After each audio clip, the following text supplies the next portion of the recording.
For many years, Pastor Creflo Dollar was seen as a man who had everything under control.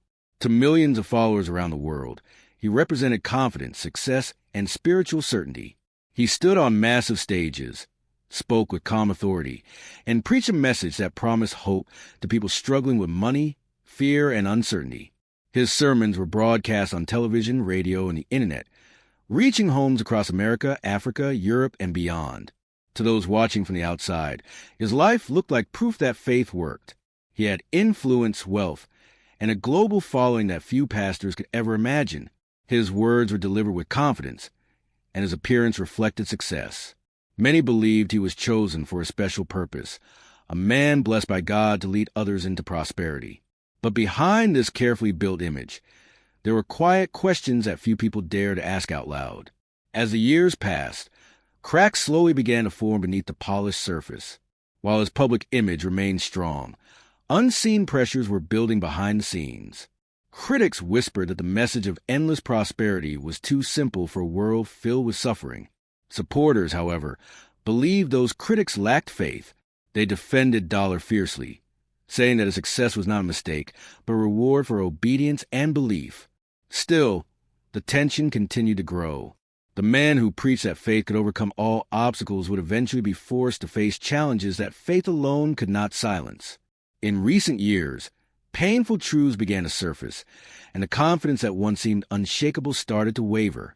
Decisions made decades earlier came back into public focus, and teachings that once brought applause were now being questioned. Slowly, the narrative began to change. The story was no longer only about a pastor who rose from humble beginnings to global influence. It became a story about responsibility, accountability, and the heavy cost of leadership. As more people looked closely at the foundation of what had been built, they began to wonder whether the success they admired was rooted in truth or misunderstanding. The idea that everything could collapse felt impossible to his most loyal followers, yet unavoidable to his critics. What had once looked like a perfect example of faith and prosperity now appeared far more complicated. The man who taught others how to trust God through every storm was now standing in the middle of his own.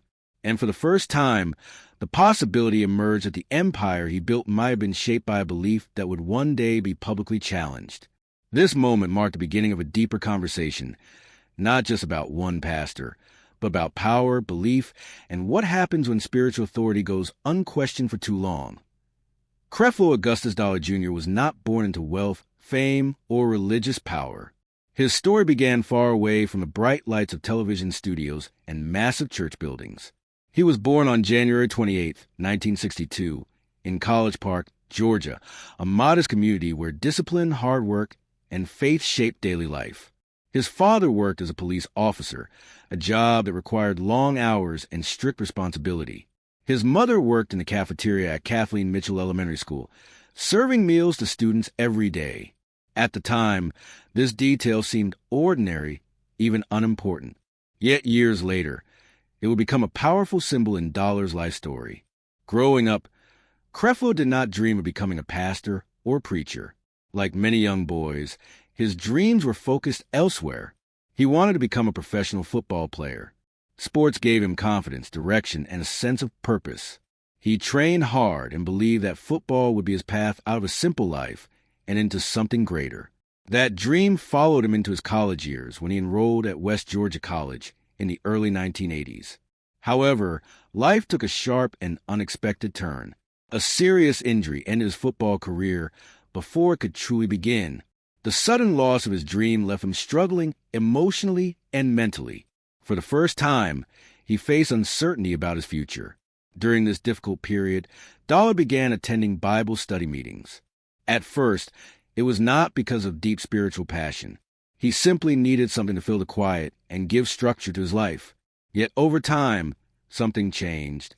He later described experiencing a born-again moment, a powerful spiritual awakening that completely redirected his path. What began as casual attendance slowly turned into deep involvement. He found himself drawn to scripture, discussion, and teaching. Soon, he was no longer just listening. He started leading small Bible study groups of his own. These gatherings were informal and personal, often held in simple spaces with only a few people present. To Dollar's surprise, they began to grow. People responded to his confident tone and practical way of explaining faith. Among those attending was a young woman named Taffy Bolton. She would later become his wife and a key partner in his ministry. Their relationship strengthened both personally and spiritually as they shared a vision for spreading the message they believed in. By 1984, Dollar had earned a degree in educational therapy and began working at the Bronner Psychiatric Institute, helping individuals with learning challenges. He was good at the job and respected by colleagues. Still, the pull toward ministry never faded. He felt torn between a stable career and a calling he could not ignore. In 1986, he made a life-changing decision. He left a professional path behind and founded World Changers Ministries Christian Center.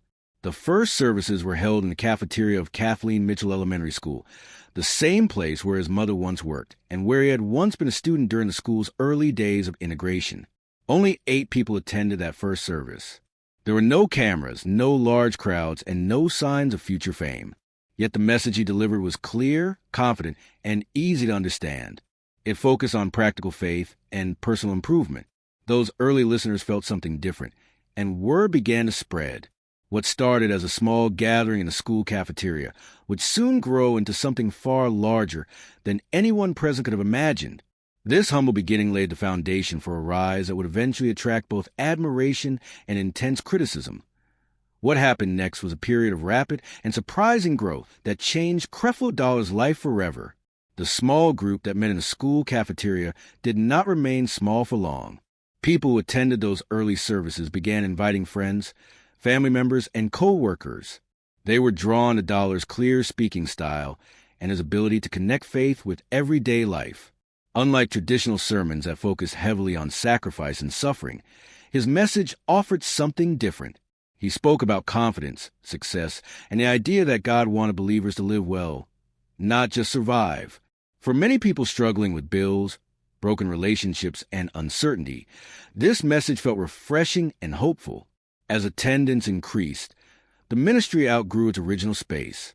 The gatherings moved from the cafeteria into larger venues, and eventually into dedicated church buildings. With each move, Dollar's confidence grew. He believed that the rapid expansion was proof that his message was blessed. During the late 1980s and early 1990s, he began to shape what would become the core of his teachings. This message later became widely known as the prosperity gospel. At its center was a simple idea. Faith, when spoken and acted upon, could produce real results in the physical world. According to Dollar, positive confession, strong belief, and generous giving could unlock financial growth, good health, and personal success. For those who felt trapped by poverty or fear, this teaching offered a sense of control over their future. It suggested that life did not have to be defined by struggle. As the message spread, so did Dollar's influence. By 1991, the ministry had grown so large that it was renamed World Changers Church International, a name that reflected his belief that his teachings were transforming lives beyond local borders. Around the same time, Dollar expanded into radio and television broadcasting. His program, Changing Your World, brought his sermons into millions of homes. Viewers who had never stepped foot inside his church began following his teachings faithfully. Letters and donations poured in from across the country, and eventually from around the world. Dollar was no longer just a local pastor. He had become a national figure, and was quickly moving toward international recognition. By the mid-1990s, his audience included people in Africa, Canada, India, and the United Kingdom. Many believed that his teachings had helped them improve their finances and outlook on life. As attendance continued to rise, World Changers built a massive sanctuary known as the World Dome. Completed in 1995, the building seated around 8,500 people and cost nearly $20 million. Dollar proudly stated that the project was completed without traditional bank loans, presenting it as proof of what faith and giving could accomplish. To his supporters, the building symbolized victory and progress. To critics, it raised questions about money, accountability, and priorities. Still, the ministry continued to grow. By the early 2000s, membership numbers climbed into the tens of thousands, and annual revenue reached tens of millions of dollars. New church locations opened in major cities such as New York, Los Angeles, Toronto, Houston, and Johannesburg. Dollar even announced a vision to establish hundreds of fellowship churches worldwide. From the outside, it looked like unstoppable success. Yet beneath the celebration and expansion, quiet concerns were beginning to form. The more the message of prosperity was preached, the more people began to look at the lifestyle of the man delivering it. Supporters saw his success as living proof of his teachings. Critics, however, started to ask whether the line between spiritual leadership and personal gain was becoming blurred. These questions did not slow the ministry at first, but they planted seeds of doubt that would grow stronger with time.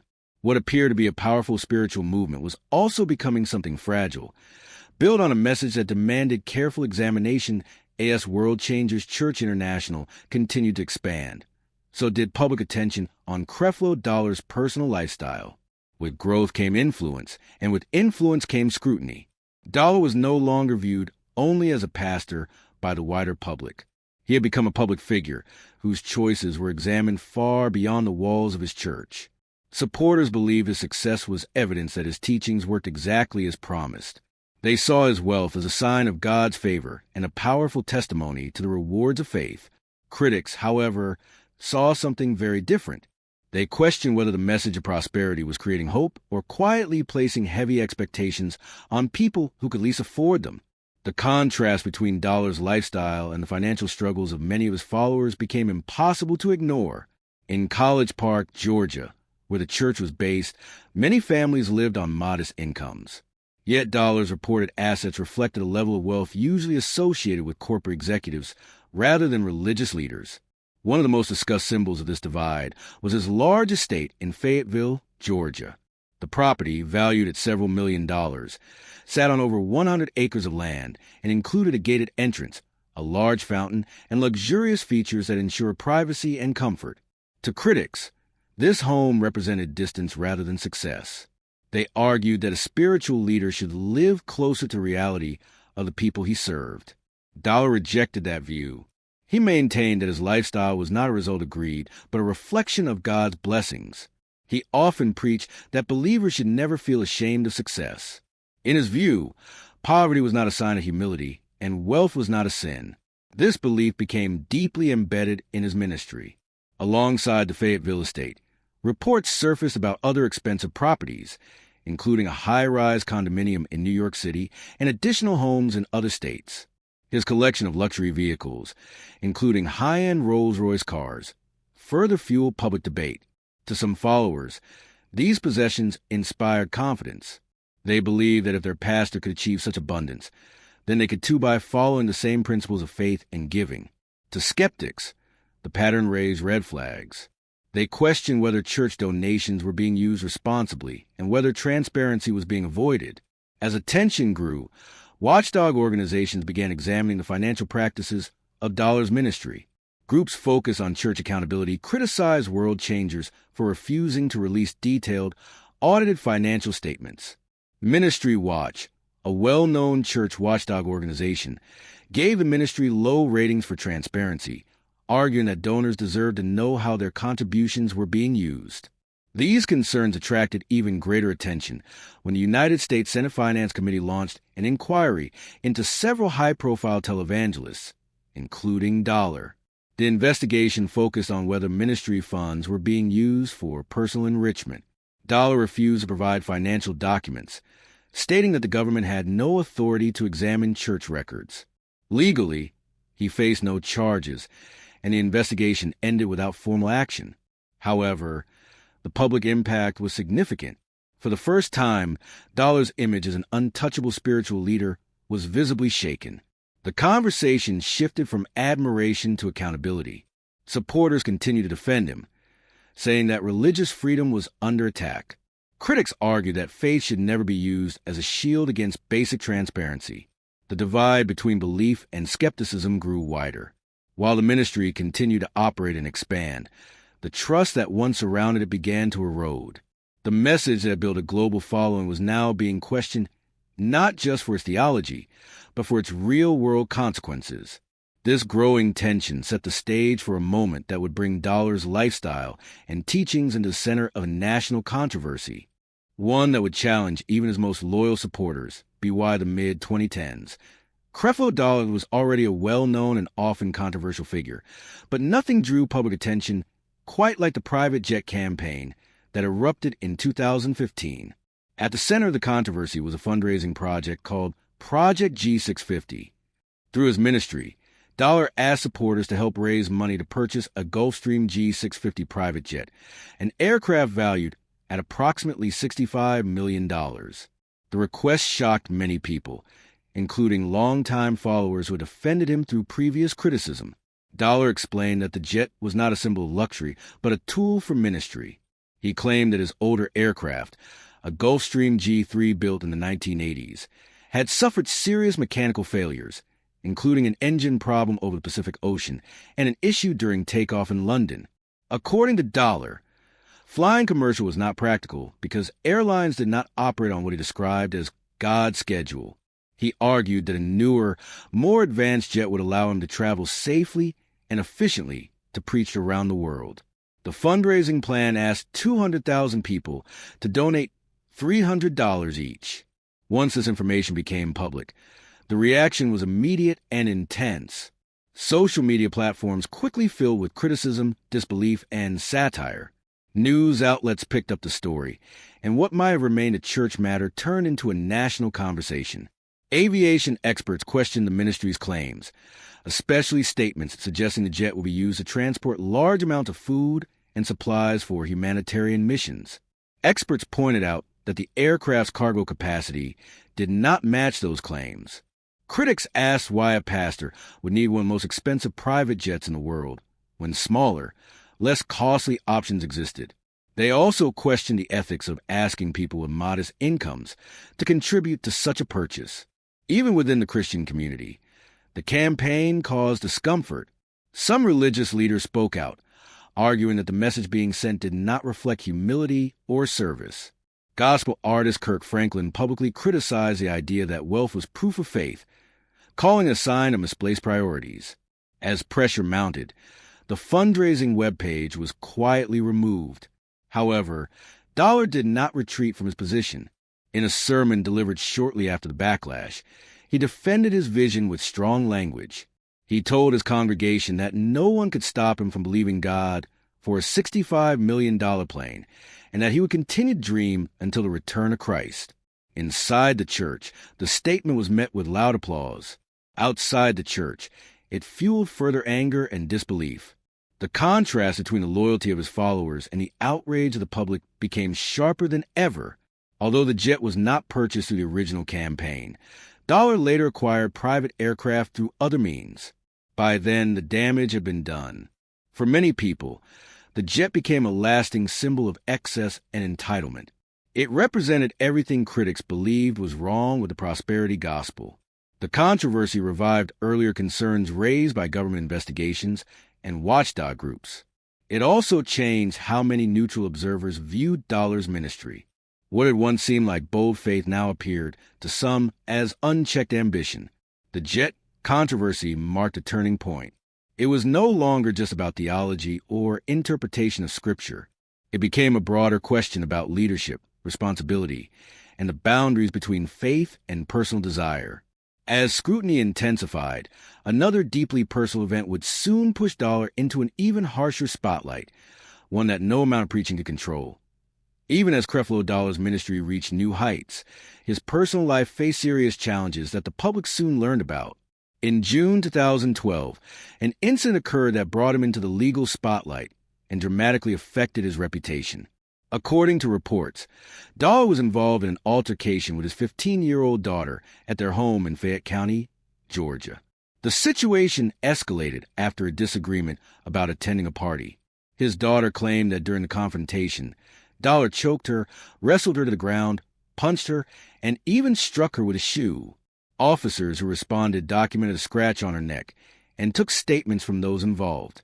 Dollar, however, told authorities that the situation was not as severe as described. He said he had only restrained his daughter after she hit him first and suggested that some of the marks were caused by eczema. He admitted to wrestling her to the floor, but denied choking or punching her. Within hours, news of the arrest spread across the nation. The The image of a pastor being taken into custody sharply contrasted with a confident and disciplined leader who preached weekly about family values, spiritual authority, and moral order. The charges, including simple battery and cruelty to children, put his reputation under unprecedented scrutiny. While legal proceedings moved forward quietly, Dollar publicly addressed the issue in sermons and interviews, calling the accusations exaggerated and misunderstood. Inside his church, many members defended him, applauded his words, and viewing him as a victim of media sensationalism. Supporters argued that parents had the right to discipline their children, and that Dollar's actions were consistent with this understanding. Critics, however, disagreed. They pointed out that physical altercations with children crossed ethical boundaries, regardless of intention or belief.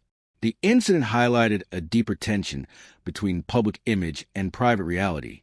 For years, Dollar represented himself as untouchable, a man whose influence stretched across continents, and whose words were regarded as spiritual guidance by millions.